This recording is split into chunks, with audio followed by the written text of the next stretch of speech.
Welcome to Fantasy Sports Daily, powered by FantasyGuru.com. Monday through Friday at 12 p.m. Eastern Standard Time, 9 a.m. Pacific. Ray Flowers breaks it all down for you from a fantasy sports perspective.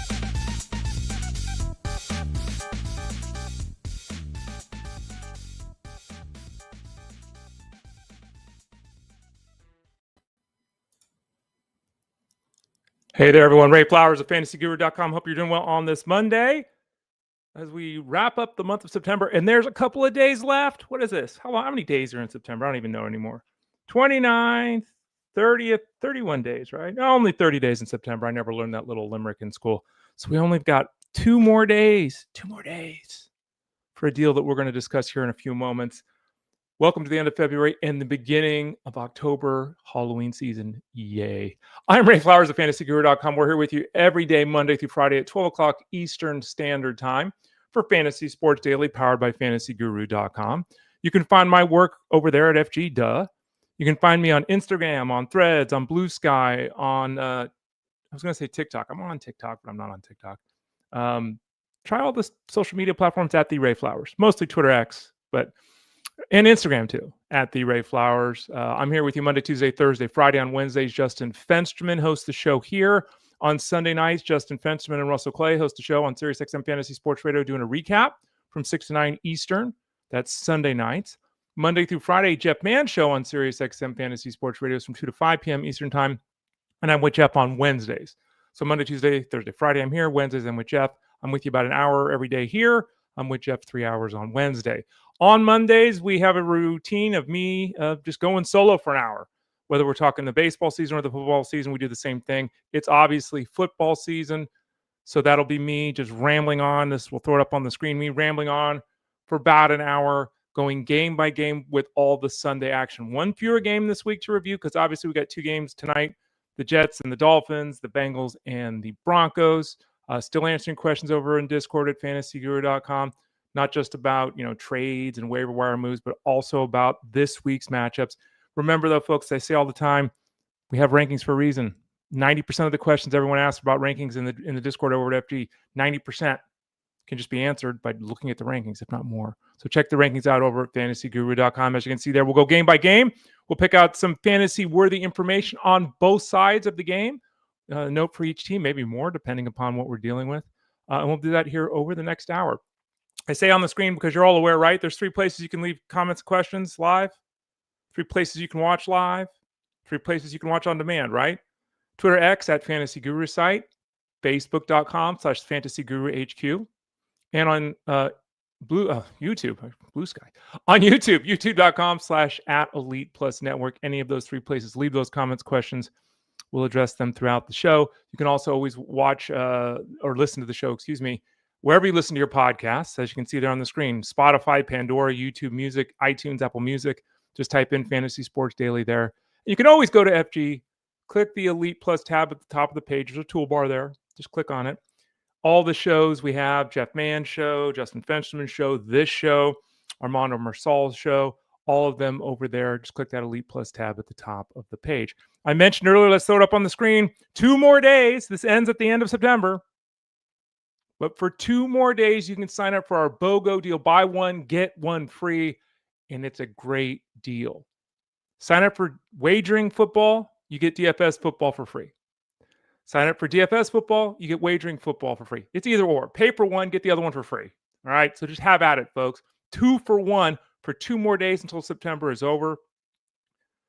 Great packages, great group of people. You see all the people involved here on this show, over on SiriusXM, on that show. So we all mean business. We're all serious folks and all that kind of stuff. So click the subscribe tab in the top right corner. Get signed up. Click them both. Get to the shopping cart. Get it all in there. When you go to pay, you'll get the 50% discount. If you have any questions, send a note to support@fantasyguru.com. Support@fantasyguru.com. Buy one, get one free. DFS football, wagering football. And oh, by the way, remember with that, you get college football too. So it's a pretty nice deal. And for those of you looking for a little bit of a boost in the seasonal component, we still have the seasonal product available. Right? Maybe your team hasn't started out well and you need some help. Send a note to support@fantasyguru.com. Support@fantasyguru.com. Let's jump in and talk Minnesota, Pittsburgh. The Steelers defeated the Vikings 24-21 here. My hand's up. Why is my hand up? Are you like me? In the old days, when I used to answer Twitter questions Sunday mornings for SiriusXM, in the old days, meaning the last 10 years before this season, I was up every day at 6:15 in the morning on Sundays. Now I get up at 7:15 on Sundays. There's no need for me to get up at 6:15 in the morning. I live on the West Coast. As a result, the news that Jaylen Warren wasn't playing didn't reach me until after the game started. Thanks, NFL, for playing games in foreign countries and making our job as analysts impossible and our job as fantasy players impossible. Thanks a lot. Anyone else have that issue where you had Kenneth Gainwell? You would have put him in and you didn't because the timing on the clock? Well, Kenneth Gainwell goes out, 19 carries, 99 yards, 2 touchdowns, 6 catches for 35 yards, a massive game. I only have Gainwell, I think, in one league, and I grabbed him like in the 15th, 16th round of Scott Fishbowl. He was just like the last running back I grabbed. Didn't have him in my lineup. He only scored, and that scoring system is different, but he scored 55 points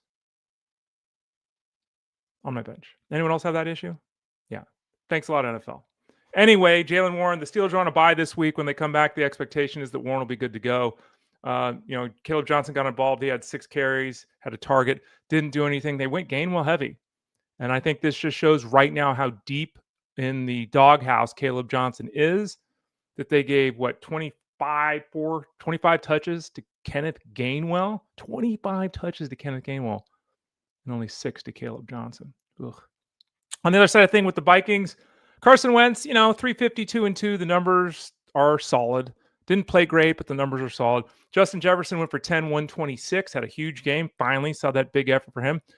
Like to see that have a touchdown, have be a massive game, but we'll take obviously 20 plus PPR. It's 23 PPR points. Jordan Addison really didn't do anything until he had an 81-yard catch late, but he ended up with 114 yards in his return to action. Mr. Scott in the backfield, 6 catches, 43 yards, and a touchdown. That's obviously not sustainable. Had 2 carries for a yard. So he had a nice fantasy effort. Jordan Mason, unfortunately, struggled to produce fantasy-worthy numbers. 72 yards from scrimmage, 19 touches, right? That's the takeaway, the 19 touches. So, it's still Mason's backfield. Don't get ahead of yourself bidding on Scott and everything like that. He's just a handcuff, and when Aaron Jones returns from injury, Scott recedes into nothingness. Next up, Washington and Atlanta. Atlanta defeated Washington 34-27. Marcus Mariota, 2 touchdown passes, ran for 20 yards. He was fine. The real concern here and the continued issue is obviously we lost Terry McLaurin, and we don't know if he's going to play this week or not. But the real issue here for this team is their continued uncertainty in the backfield. 7 carries for Rodriguez, 7 carries for JCM. We do know, as we discussed here on the show many times, Jeremy McNichols, not the answer. Jeremy McNichols only had 3 touches. But Rodriguez and Merritt continue to share the backfield. They continue to share snaps. They continue to share touches. And, look, Rodriguez went 7 for 59. Bill went 7 for 47. That's 14 carries for over 110 rushing. That's like 110, 106 rushing yards. 14 carries for 106 rushing yards. It's really good work. Really good work.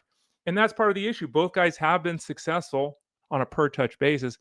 But until and if the Commanders make a change in their backfield usage, and we just haven't seen it to date, I just don't know how you use any of these guys. It's week 5 now. We'll have 4 teams on bye. Injuries are starting to pile up. Maybe you don't have a choice, but there is no answer in the Commanders' backfield. And it's unfortunate because, again, the team is having success running the football. On the other side of the thing with the Falcons, Bijan Robinson got in the end zone. Tyler Algier got in the end zone. Michael Penix played a really good game statistically, at least. Everything was underneath. It was all that kind of stuff with him, but he only had 6 incomplete passes, threw for over 300 yards, a touchdown and an interception. Drake London, 8 for 110 in the score. Bijan Robinson, 4 catches for 106 yards. So he had 21 touches and 180 yards from scrimmage. The dude is just different. Most of the time I say, they're all the same, right? The running backs, he's different, right? You can see it if you watch the game. But the real storyline is Kyle Pitts for this team, despite all the goodness and all this stuff all over the place. Pitts, 5 catches, 70 yards, and a touchdown. Every one of the 4 games that they have played, he's had 4 catches for 40 yards, has Kyle Pitts. Is that great work? No. But how many non-elite tight ends, look around, you've got them on your teams. How many non-elite tight ends catch 4 passes for 40 yards and give you 8 PPR points every week? Not many. And yesterday it was 5 for 70 and a touchdown. Kyle Pitts is, for now, and it's been a month, okay, but this is the consistency he was supposed to bring when he was drafted. This is and again, we only have one spike game here yesterday. That's the only one, so it's not like, woo, hey, we're winning if we have Kyle Pitts. But we're not losing if we have Kyle Pitts. And that's not something that you could have said for the majority of the last couple of years. So really nice to see him get established. And as Kyle said, yes, a Kyle Pitts sighting. Buffalo defeated the Saints 31-19. And, the Bills won this game, but it was way too close. It was 21-16.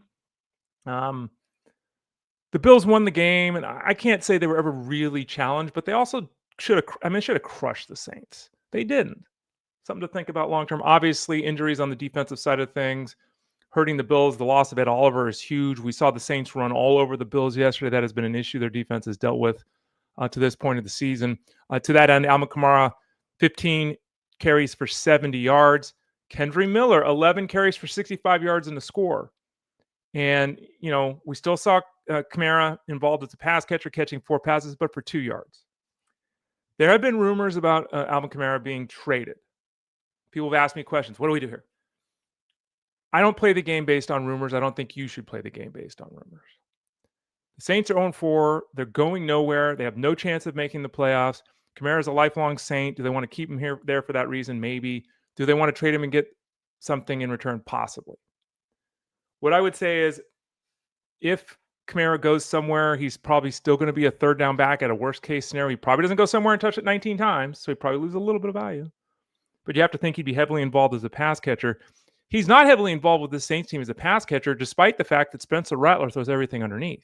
It's really fascinating and disturbing that, before yesterday, he's thrown the ball 38 times a game or whatever the hell it was, and he's thrown 4 passes to Alvin Kamara. It's just weird. Juwan Johnson, 3 for 28 yesterday. He disappeared. He threw his first stinker of the season up there. But the real takeaway if Kamara can get traded, it's Kendry Miller. He looked good yesterday, and 1165 and a touchdown is really nice. Wasn't involved as a pass catcher. He probably wouldn't catch a lot of passes. He can get a few looks. Probably wouldn't catch a lot if Kamara was to be dealt. But the fact is, he looked better as a runner than Kamara. And I think at this point, it's fair to say if Miller's healthy, he is a better running back.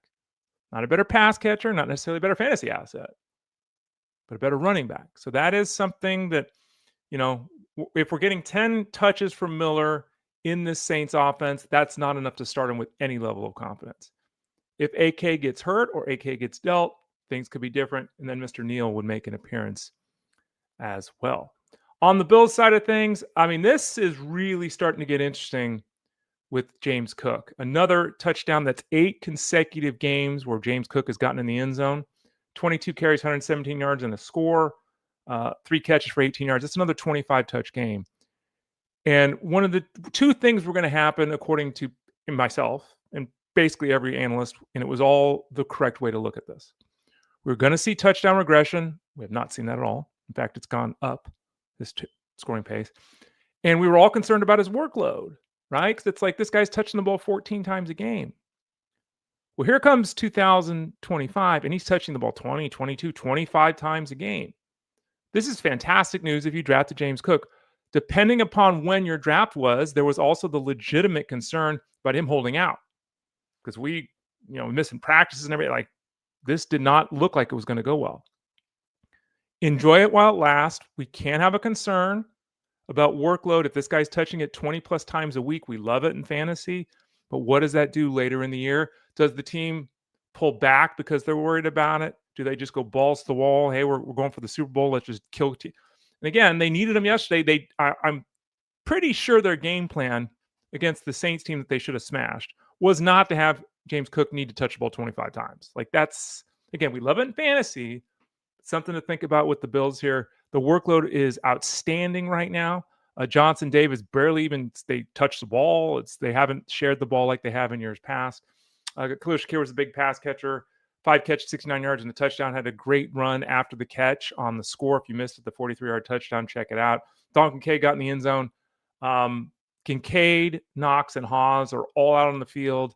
None of them are getting consistent work. Kincaid is obviously the tight end to utilize, but 2 targets. And his upside is capped. He needs to get in the end zone because there's just not a lot of volume here. Bills just winning games and not really worried about our fantasy squads.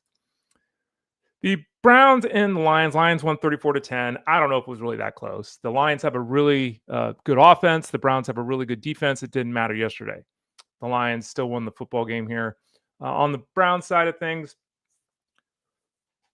Joe Flacco, let's just call it. The offensive line is struggling. Joe Flacco in the passing attack is struggling. We did not hear there will be a quarterback change. In fact, we heard the head coach Stefanski basically say, hey, can't blame one guy for that loss. You can't. Flacco, when Flacco's flinging balls and there's no one there to catch it, I mean, again, Joe Flacco does a lot of things well. He does a lot of things poorly. He generally doesn't fling balls. And one of those picks, there was no receiver within 30 feet, right? So obviously there was a miscommunication there. The offense is just basically broken through the air, at least. Isaiah Bond is surging. He had 6 targets, 3 catches, 58 yards. His snap share is readily increasing. We have an injury to the hamstring of Cedric Tillman. If he were to miss time, Bond is the guy that we'd be looking at to step in there. Jerry Jeudy had another drop. He's done nothing. After that massive second half last year, Jerry Jeudy has completely returned to the first half version of last year, which is, again, 3 catches for 48 yards. Any idea on Tillman? Don't have any update, Ethan, on Tillman at this moment. He does have that hamstring injury. We'll wait and see. I'm sure we'll get an update here in the next 36-ish hours. But right now, I don't have a good sense on whether or not he's going to be active and on the field. Fannin continues to be on the field a lot, run a lot of routes. Didn't do anything. 2 catches for 24 yards. The people that spent all that money on him early on, yeah. But I see this question or this comment here. It's a question from Kyle. Is it too early to consider Judkins a bell cow? Well, no, it's not. When you have 25 touches in a game, it's not too early to consider that. Ford had 2 touches. Sampson had 1 touch. So it's clearly Judkins' backfield. He ran for 82 yards and a touchdown. Also had 4 catches for 33 yards. I don't think it's too early to call him a bell cow at all. Now, the question is, does he get 25 touches a week? That's too high a bar to consistently depend upon. And secondly, 3.9 yards a carry. His longest run was 11 yards. How many games is he going to catch 4 passes? So bell cow, yes. Bad offense right now, and that's probably going to hold Judkins back, though. With injuries and bye weeks, I'm not saying you don't start Judkins. I'm just saying that, if it takes 25 touches to get 110 scrimmage yards, you kind of know the deal a little bit. On the Lions side of things, Jahmyr Gibbs, 15 for 91 and a score. Jared Goff had a couple of touchdowns, 168 yards. Did you see that one touchdown where St. Brown wasn't guarded? I mean, you're inside the 5-yard line and no one's covering Amon-Ra St. Brown? 7 for 70 and 2 touchdowns. Big effort there. Jameson Williams had 200 air yards yesterday. And he turned that into 2 catches for 40 yards. Dropping passes.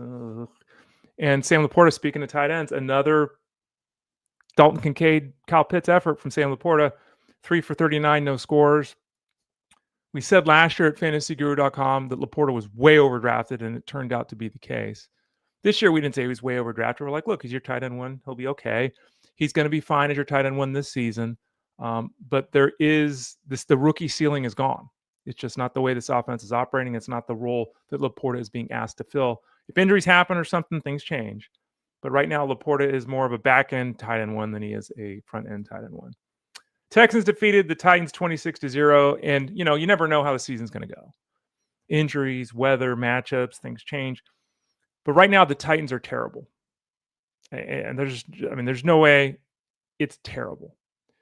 And the offensive line is bad. They can't pass the ball to save their lives. They can't establish the run, and they're not allowed. They can't get first downs. They can't rack up plays. Like Tony Pollard dominated the touches out of the backfield. He had 17 touches, which is a good mark. But he had 76 yards. And again, he averaged 4.6 yards a carry. That's totally good mark. It's fine. That works. That puts you in the upper half as a starter running back, right? But it's just there's nothing here. Cam Ward, 10 for 26, 108 yards, no touchdowns, an interception. The interception went off Io Manore's hand. Amonor is the only guy on this team that had more than 4 targets. He had 7, but he only caught 2 for 44 yards. Not Cam Ward's fault. He's a rookie starting for a crappy-ass team. They changed offensive coordinators this past week. They got 0 points. I don't know. I mean, I don't know if the ownership has faith in the coaching staff or not, if they're going to start firing people. I don't know. But this team is just dunzo. Calvin Ridley can't get going. Tony Pollard's, 18 touches and, like I said, 80 yards, and here we go. We're praying he gets in the end zone. He plays 90% of the snaps and gets 90% of the touches out of the backfield and is barely usable in fantasy. It's a bizarre scenario that's playing itself out. Calvin Ridley, I would try not to drop Calvin Ridley if possible. I know some people are going to make the decision to drop him this week. I get it. 2 catches for 30 yards. Question, why is Tyler Lockett running more routes than Calvin Ridley? Why is he playing more snaps than Calvin Ridley? Tyler Lockett. Yikes. On the Texans side of thing, hey, they won a game 26-0. First victory of the season. They beat a bad team. They didn't really watching that game. It's like 26-0 sounds like they killed the Titans. They didn't kill the Titans. They just didn't. Stroud threw for 2 touchdowns, 233 yards. He was effective. Did you see the Jeffrey Simmons sack, the fastest sack in the NFL like ever? They just didn't block Jeffrey Simmons, the defensive lineman, the great defensive lineman who's right there in front of the quarterback. They just didn't block him. He just ran in, sacked him in 2 seconds. Offensive line is still an issue. Nico Collins, 4 for 79. Is that the ceiling for a guy that was drafted to be a wide receiver 1? The real storyline here is obviously Mr. Marks, Woody Marks, the running back. Before everyone goes out, I already had a question about someone asking me emptying their budget on Woody Marks. Don't empty your budget on Woody Marks. We'll have articles throughout the week. We'll talk about Marks more on the show as well. Marks had 17 carries for 69 yards and a touchdown. Okay, 4 yards a carry. Caught 4 balls for 50 yards and another touchdown. He had a massive fantasy game. Okay, so that's impressive. At the same time, Woody Marks is not touching the ball 21 times a game moving forward. That's just not happening. Again, there's only a handful of running backs that even remotely approach that level of production. Let me pull up the numbers here as we're talking. Where are we? Week 5. Chubb. I just like saying Chubb. Probably shouldn't this early in the morning. I'll say something inappropriate. Woody Marks played 40 snaps to 30 for Chubb. Don't forget that Chubb also had 15 touches. I don't think there's many games that the Texans, with the way this offense and the offensive line has gone, that their 2 running backs are going to touch the ball 35 times. So Marks is clearly ascending. His snap count is rising. His touch count went through the roof. He was obviously the guy that scored the touchdowns, all that kind of stuff. Be careful with your bidding here because Chubb is still there. Theoretically, Joe Mixon, again, I've asked multiple questions about him the last week. Theoretically, he's eligible to be activated starting this week. We have not gotten an update that I have seen that I can trustworthily share with you that's saying, yeah, right, Aaron? Like, how do you not block the guy in the center of the field? Just let him run straight ahead and tackle the quarterback. It's crazy. The situation with the backfield and Joe Mixon, we just don't know. I don't know if Mixon's back this week, next week, 5 weeks from now, his season's over, his career's over. No one knows. But just be cautious with Woody Marks. We can't remove Mixon from consideration here. And we all know if Mixon's on the football field, Woody Marks is not leading this team in touches. All right, moving on to the next game. The Patriots defeated the Panthers 42-13. Didn't the Panthers have a shutout last week? The Panthers are another terrible football team. They got boat raced by the Patriots. Now, again, it's Foxborough and okay, but the Panthers are just not good. Chuba Hubbard, 4.9 yards a carry. Good for him. 13 touches, 69 yards. Strong effort there, but no touchdown equity last week. Not enough touches to be of real interest. Rico Dowdle had 10, 11 touches. Etienne had 7 touches. Dowdle and Etienne are there. The leader in this backfield is still Hubbard. It's 42-13, so everyone got involved. So don't worry about Hubbard workload-wise if you have him. You can worry about the passing attack. I mean, Bryce Young, 150-1. Ted McMillan, 4 for 62, touchdowns to Tremble and Evans.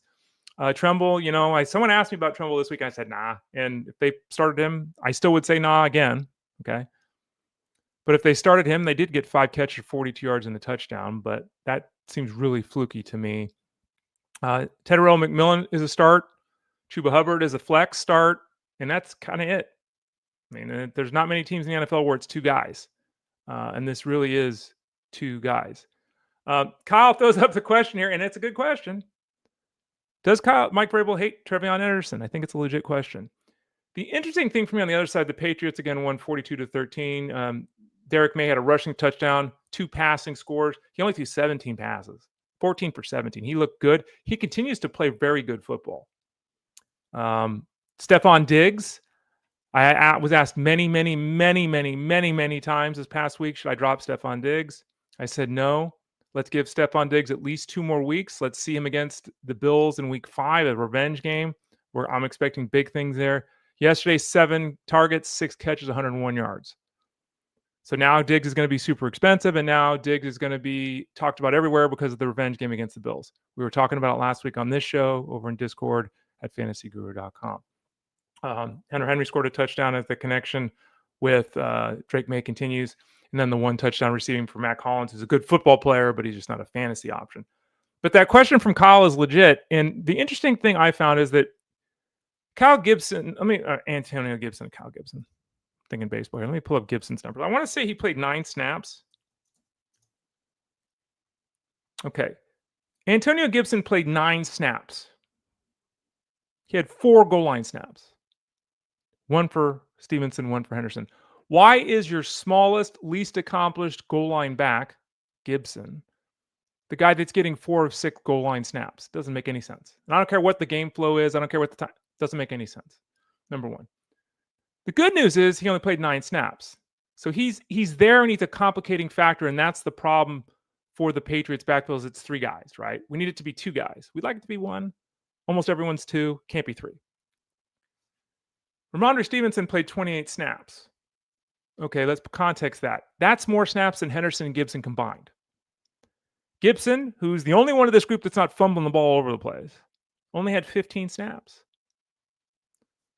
Third down snaps, he played 2. Ramondre Stevenson played 7. So the goal line back was Gibson. The third down back was Stevenson. Now, again, the game's out of reach, and it's a wild game. But again, let me say that again. Yesterday, at least, the goal line back was Gibson, and the third down back was Stevenson.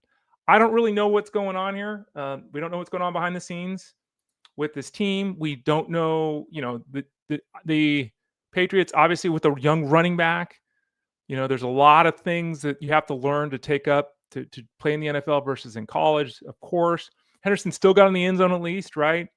But it is odd, to say the least, that the draft capital they spent on this guy, with the other 2 guys around him fumbling all the time, that he's not more heavily involved. Totally agree with you there, Kyle. The Giants defeated the Chargers 21-18. Unfortunately, they lost Malik Neighbors.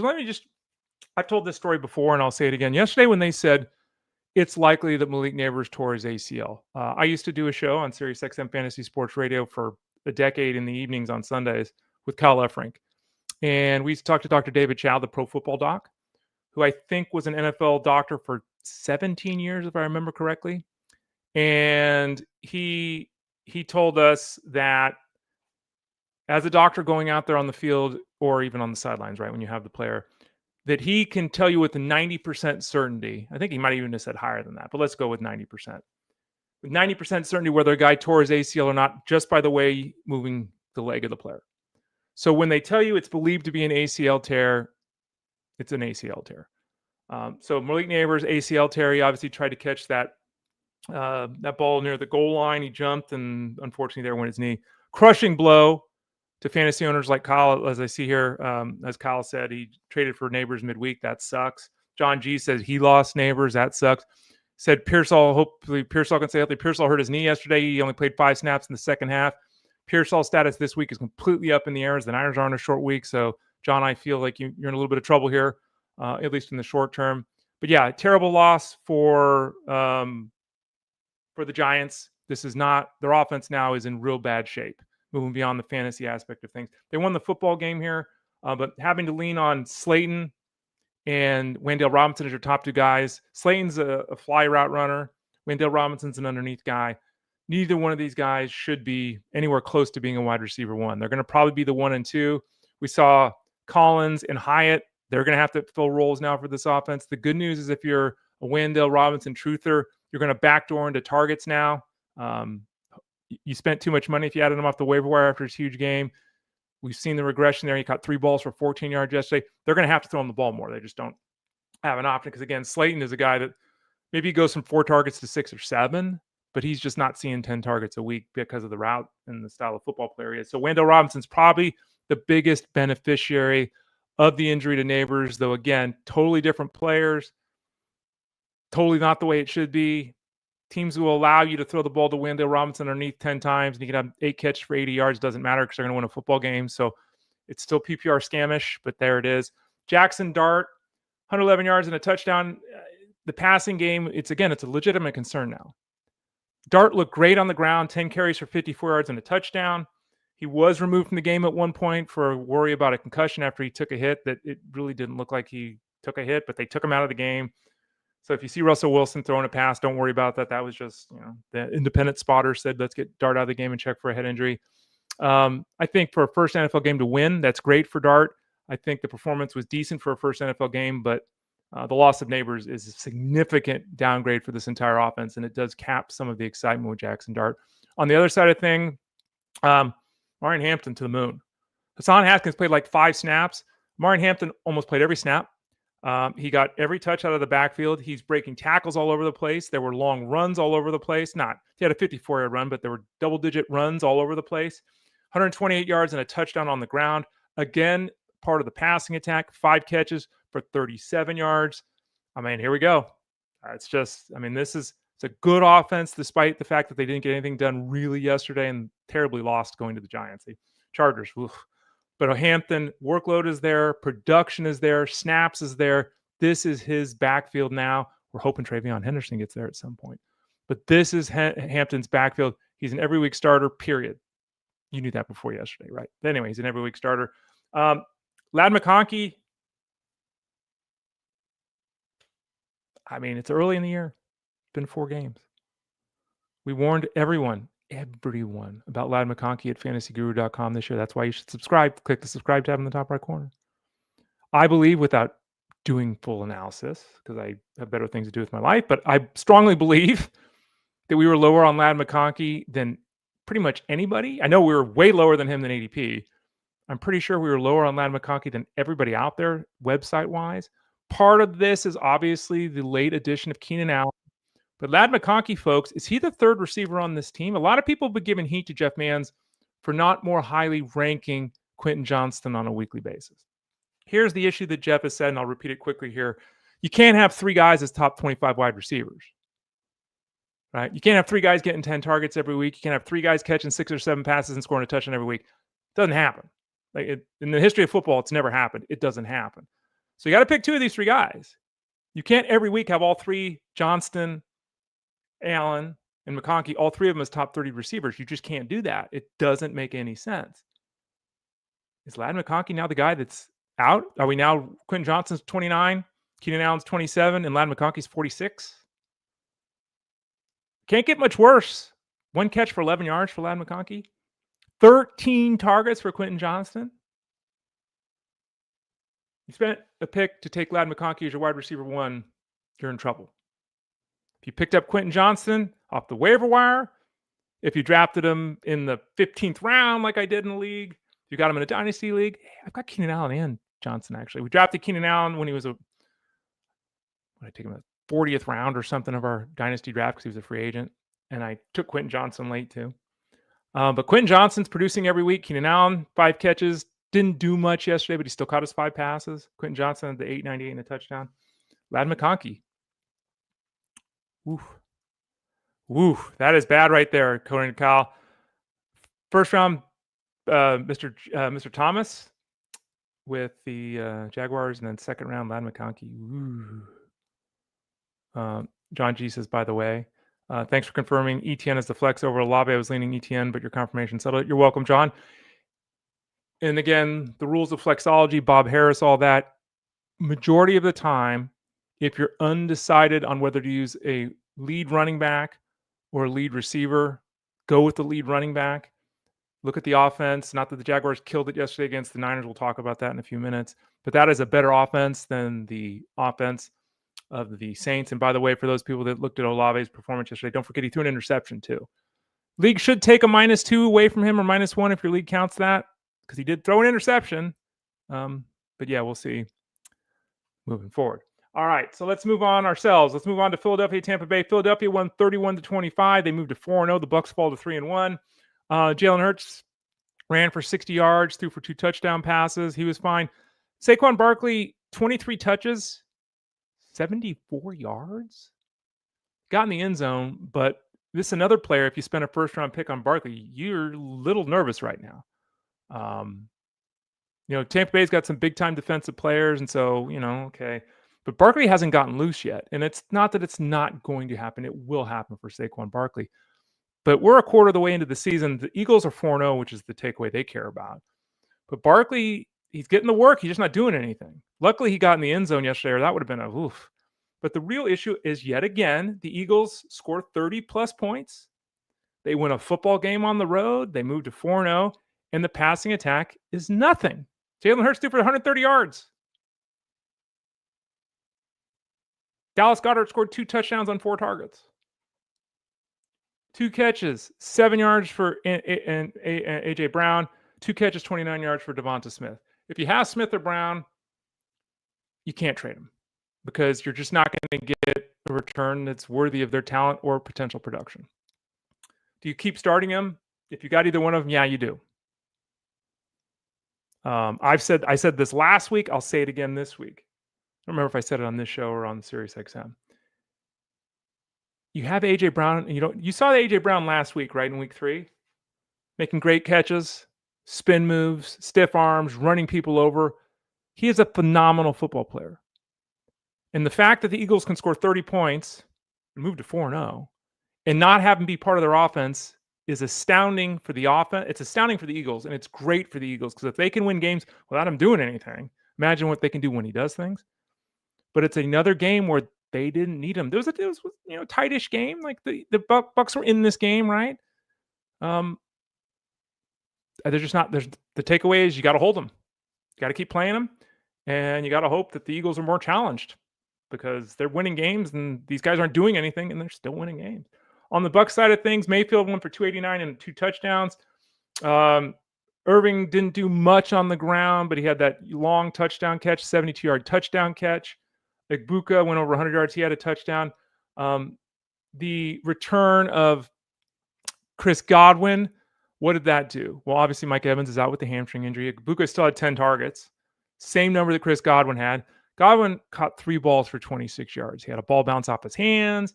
Mayfield looked like he was forcing it to him a couple of times. It was great to see him out there, and it was great to see him get the work. But the lack of production, disappointing. Things will get better with Chris Godwin. The return of Godwin destroyed the hope that Sterling Shepard would have some short-term value. Only had 4 targets, caught 2 of them for 14 yards. We don't know how much time Evans is going to miss, but it's likely he misses the next game too. Chris Godwin's going to be just fine if he gets 10 targets, right, which he did yesterday.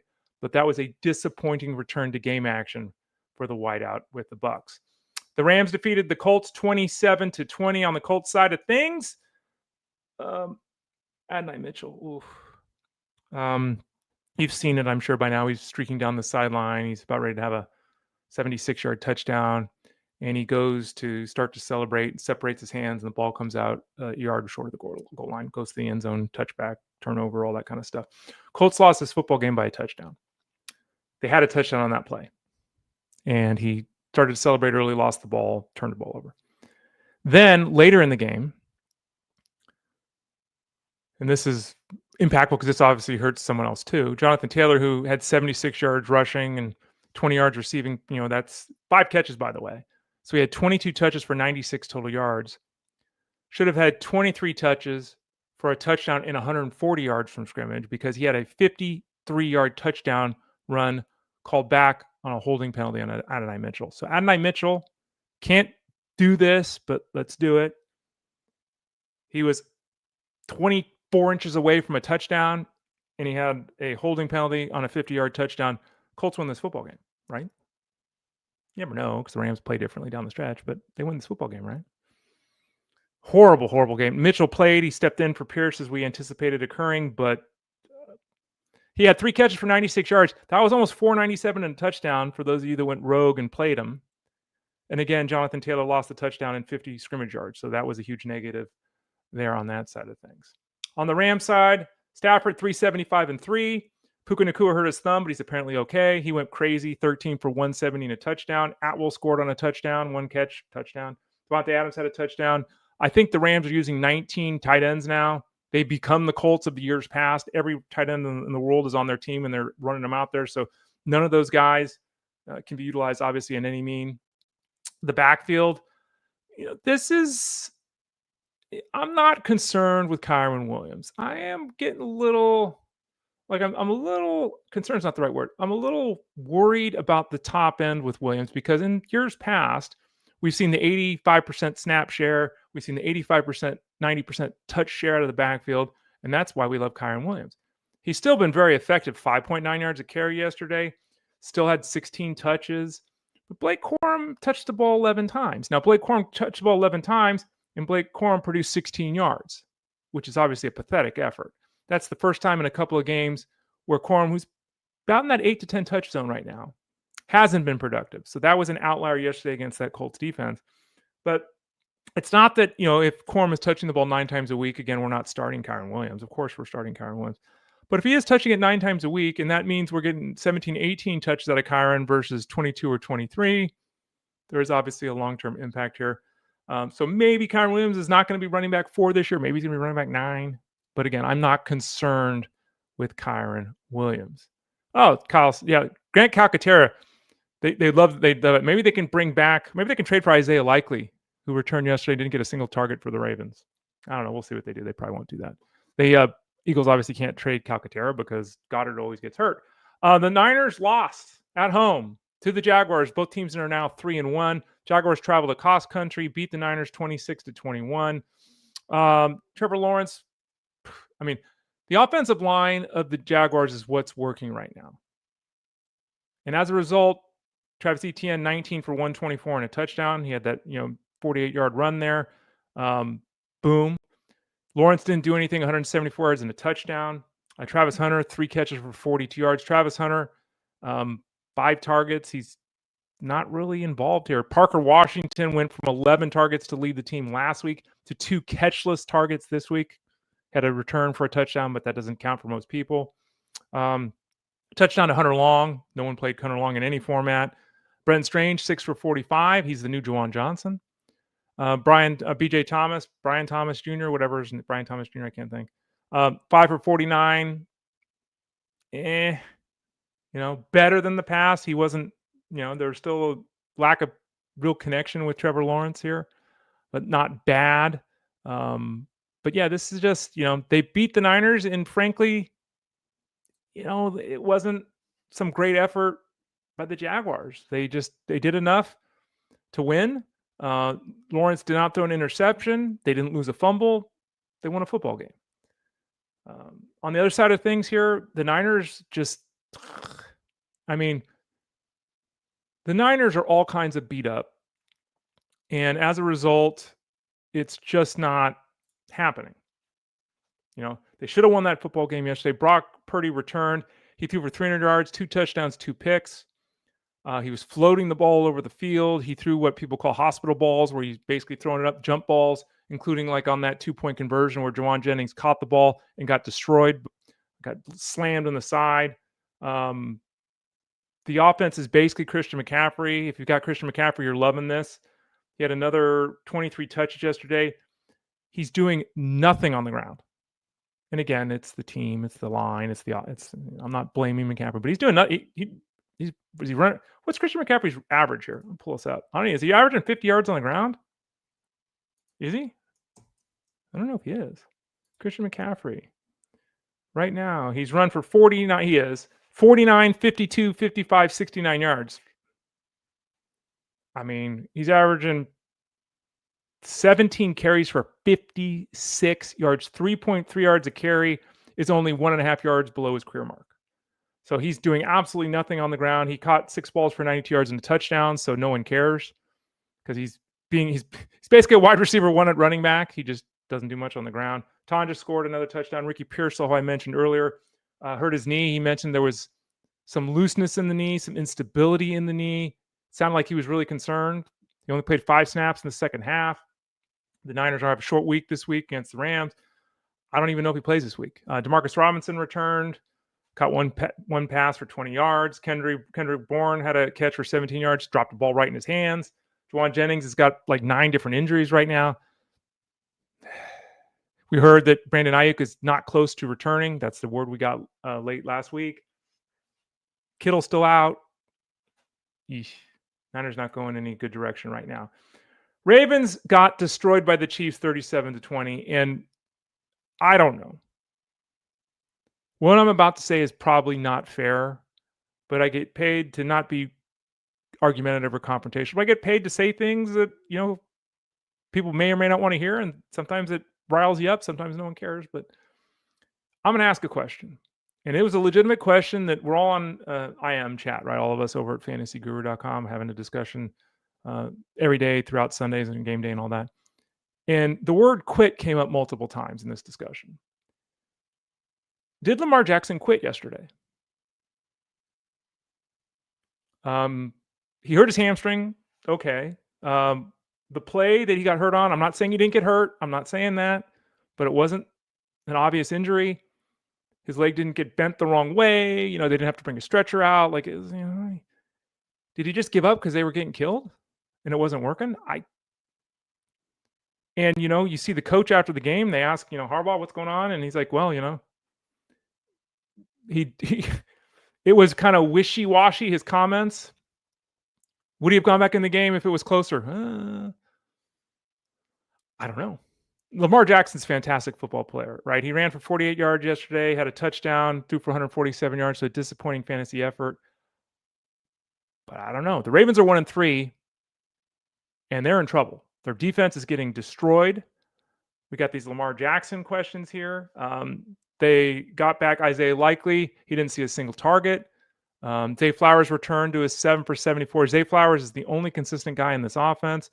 Mark Andrews caught 7 of 8 targets, only had 30 yards, but he finally has reestablished himself the last 2 weeks. It's Andrews and Flowers, and that's it. That's it. Bateman had 2 targets. Wallace had 2 targets. Hopkins had 1 target. None of them did anything. Like, this is, Mr. Hill, Justice Hill is your lead guy. Derrick Henry is running. Derrick Henry is hoping, other than that one game where he went nuts, Derrick Henry is hoping to be Christian McCaffrey as a runner. Like, this is bad for a team that came into yesterday leading the NFL in point scoring, if I'm not mistaken. That was a terrible effort. And let's be honest about this. They're 1-3. Their season is teetering right now. Right now, this season, they fall to 1-4. It's probably over. Really wild with the Ravens. On the other side of the thing with the Chiefs, Patrick Mahomes, 270 yards, 4 touchdowns, beat the Ravens. They moved to 2-2 to give them a shot here. Wild to think that one of these two teams is going to be 1-3 after the game. Touchdown passes to Brown, to Juju Smith-Schuster, to Pacheco, and to Thornton. Thornton, huge disappointment. 2 targets, 1 catch, 11 yards. At least he got in the end zone. Rashee Rice is coming back in a couple of weeks. Travis Kelce, 5 for 48, didn't do anything, but at least he scored 10 PPR points. Xavier Worthy returned. That was the big exciting news. Returned, led the team, 5 catches for 83 yards. Xavier Worthy led this team in rushing yards with 38. That's a problem. So despite scoring 37 points, despite winning a game, despite beating their arch rivals and the Ravens, all this kind of stuff, Pacheco 35 yards, Hunt 34 yards, Brashad Smith 4 carries for 9 yards. This is basically Pacheco and Hunt at like 45% of the work, and then Smith at 10%. That's kind of what we got right now. Smith looks to be the most explosive of the 3. I think it's absolutely fair to say that he is the most explosive of the 3. It's also fair to say he's not touching the ball enough to be utilized in any format. You could get aggressive and add him right now. Not against that. Play the long game. But remember, bye weeks are starting this week too. So, leading runner yesterday in the game they won was a wide receiver. The Bears beat the Raiders 25-24. DeAndre Swift didn't do anything, but he had a touchdown. DeAndre Swift really hasn't done anything yet, but still, he scored a touchdown. And as we've said all along, he had 18 touches again yesterday. You can't touch the ball 18 times a week and not be productive. It's just what we're seeing right now is really strange with the Bears. Ted Schuster said it on Friday on the Elite Sports Show. One of these weeks, Swift is going to explode. I still think that's very likely to happen. Caleb Williams, 212 yards and a touchdown. He also threw a pick. Moderate game there. Loveland didn't play. Cole Kmet dropped multiple passes, though he played every down. Cole Kmet led this team in targets. That's not a winning formula long term. We all know that. Adunze had a touchdown.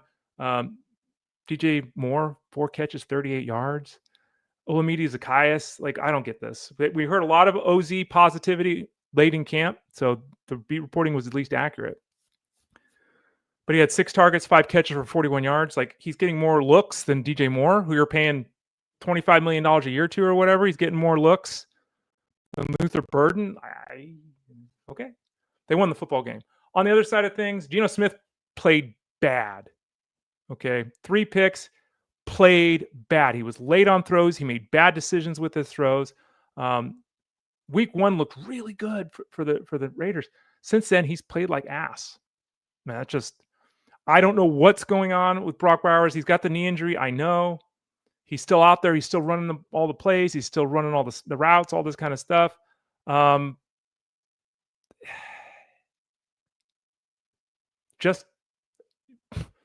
offense isn't working. Throw the ball to Brock Bowers. They're not doing it. Yesterday, 7 targets to Jacoby Myers in a good matchup. Remember, the Bears all kinds of beat up in the defensive backfield. 4 catches for 30 yards. 2 of the 3 incompletions to Myers were interceptions thrown by Smith. Just this passing offense is terrible right now. Those of you that started Tucker, you got the Wandale Robinson come back to Jesus moment, which is shouldn't have spent what you spent to get Robinson. You shouldn't have been starting him. Shouldn't have spent what you spent to get Tucker. Shouldn't have been starting him. He caught 2 balls for 13 yards. As John G said there, Genty, never a doubt. There was a doubt. There was a lot of doubts. There have been question upon question upon question with Genty everywhere on social media, everywhere in Discord over at fantasyguru.com. Jeff Mans was doing videos last week because there's so many people at SiriusXM saying we're going to bench Genty. This is terrible. Jeff then went out and said, hey, everybody, look, guess what happened, right? 3 touchdowns yesterday for Genty, ran for 138 yards and score, caught 2 balls for 2 touchdowns, breaking tackles, spin moves, balance after contact, all these kind of things. I saw some people going at Jeff saying, well, no one ever said to bench Genty. Bull S. Bull S. All of you wanted to bench Genty. I'm not saying all of you on the show because that's not fair. But the public wanted to bench Genty. It was everywhere on social media. We can all act like it wasn't because, hey, he was a 2nd-round pick in fantasy. Oh, because he scored 3 touchdowns. Duh, yeah, of course. Be honest. Did you want to bench Genty? 3 touchdowns yesterday. All of a sudden, that story has changed with him. And then finally, the game that went to overtime, we had a tie. Good old tie, like we're playing hockey. Packers are now 2-1-1. Cowboys are 1-2-1. This game 40-40. The Packers don't play this week, so they get a week off to heal their wounds and all that. Josh Jacobs, had a couple of touchdowns, 26 touches. He caught 4 balls. He had 160 yards of offense in the 2 scores, a huge game for him. Romeo Doubs went nuts. 6 catches, 58 yards, and 3 touchdowns. Note, it was just 6 catches. It was just 58 yards. Note that everything from Jordan Love yet again was all underneath. They utilized him heavily, Dobbs, in the red zone, which is great. There will be touchdowns. And as we've long said, this going back to last year too, Dobbs is the number 1 receiver on this team. Is he number 1 receiver in fantasy? No, he's not even really a wide receiver 3 in fantasy. He's just not. There's no consistency here with the way this offense operates, but he did have a massive game. So if you started him out of necessity, huge. Again, 6 for 58 or in a touchdown or 3 touchdowns. Matthew Golden had 5 catches for 58 yards. He had that 46-yard catch right at the start of the game. Was the pass to him or Wicks? Does anyone really know? I think it might have been to Wicks. Anyway, he didn't do anything after the first catch all game. Tucker Kraft caught 5 balls for 56 yards, didn't get in the end zone. So there was that, but they're off this week are the Packers, if I'm not mistaken. That's correct, right? I'm not speaking out my rear end here. Let's pull this up. Schedule, week 4, week 5. Yeah, the Packers, Bears, Steelers, and Falcons are off this week. Finally, on the other side of things here with the Cowboys, we know that CeeDee Lamb was out. He's likely to miss at least this week as well with the high ankle sprain. We had George Pickens, I think, wide receiver 11, 12 this week over at fantasyguru.com. 8 catches, 134 yards, 2 touchdowns, went nuts. The other scorer went to Jake Ferguson, who did absolutely nothing but catch passes, caught all 7 of his targets for 40 yards, scored his first touchdown since like week 13 of 2023. Like he'd gone over a full season of games played without a touchdown, but he got in the end zone yesterday. Strong PPR effort for him. George Pickens, again, huge game there on George Pickens. Prescott had 3 passing scores. He also had a rushing touchdown. So Prescott, huge game against that good Packers defense. Where was that Packers defense, that vaunted Packers defense yesterday? I mean, they had over 400 yards of offense. The quarterback scored 4 touchdowns. Did the Cowboys? They scored 40 points. Javonte Williams, 20 touches, 85 yards, and a touchdown on the ground as a pass catcher. He caught 3 balls for another 15 yards. So he had 100 yards from scrimmage and a touchdown. Sanders was injured yesterday. If he's unable to go the next game, we'll finally see the addition of Jaden Blue to the offense. Excuse me, at least that'd be my expectation. But Javonte Williams, he's producing, and it's looking pretty good. And it's very rare in the NFL where a player has a significant injury, as Williams obviously did to his knee.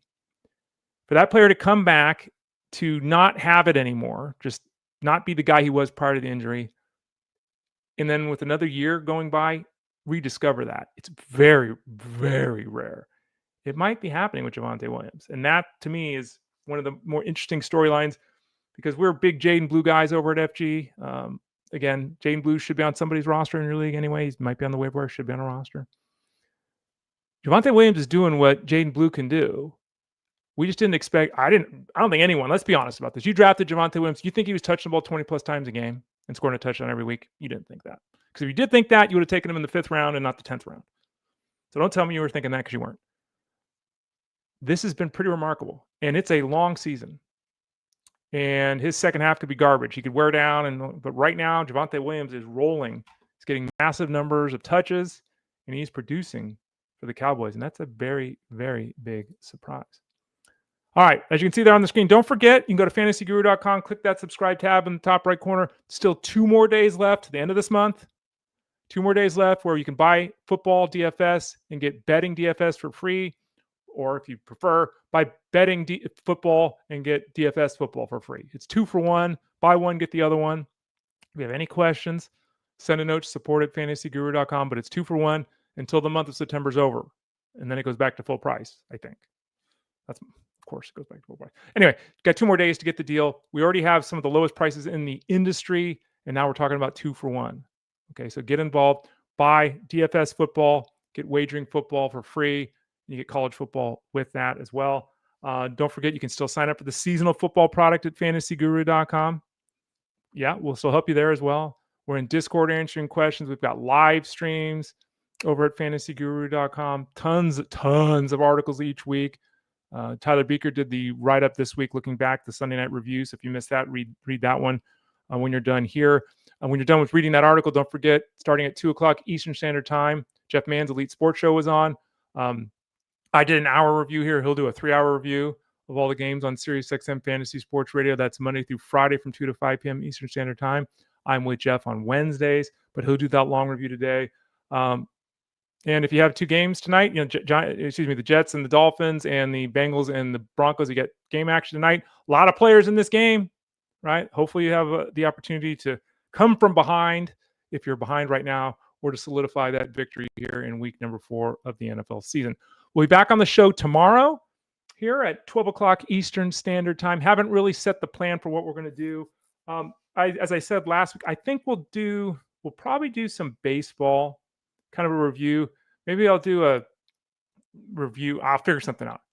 Do like a baseball review this Tuesday, maybe a review on Thursday or Friday, maybe Friday, Thursday, maybe Thursday. Tuesday, Thursday, do like a little bit of a final baseball review before we move to full-time football next week. We'll figure it out. Come back tomorrow. It'll be fun. We'll talk sports for an hour. Half an hour into the show, we'll talk football for sure, depending what we do at the first half, with Armando Marsal at 12:30 Eastern Standard Time, because it is a Tuesday. Remember, Armando's on at 12:30 Eastern Standard Time Tuesday, same time, 12:30 the rest of the week. Wednesdays, Rich Miletto joins Justin Fensterman. Thursdays, Tyler Beaker joins me. And Fridays, Russell Clay joins me as well here on the show. So head over to FG, Click the subscribe tab in the top right corner. Get signed up for the buy one, get one free. Let us help you out. If you want to get involved with seasonal, send a note to support@fantasyguru.com. This has been Fantasy Sports Daily, powered by fantasyguru.com. I am Ray Flowers. I'll be back with you tomorrow at 12 o'clock Eastern Standard Time. Enjoy Monday Night Football, and hopefully enjoy the fruits of your success in fantasy baseball. Hopefully you emerge victorious in one or more of your leagues in 2025.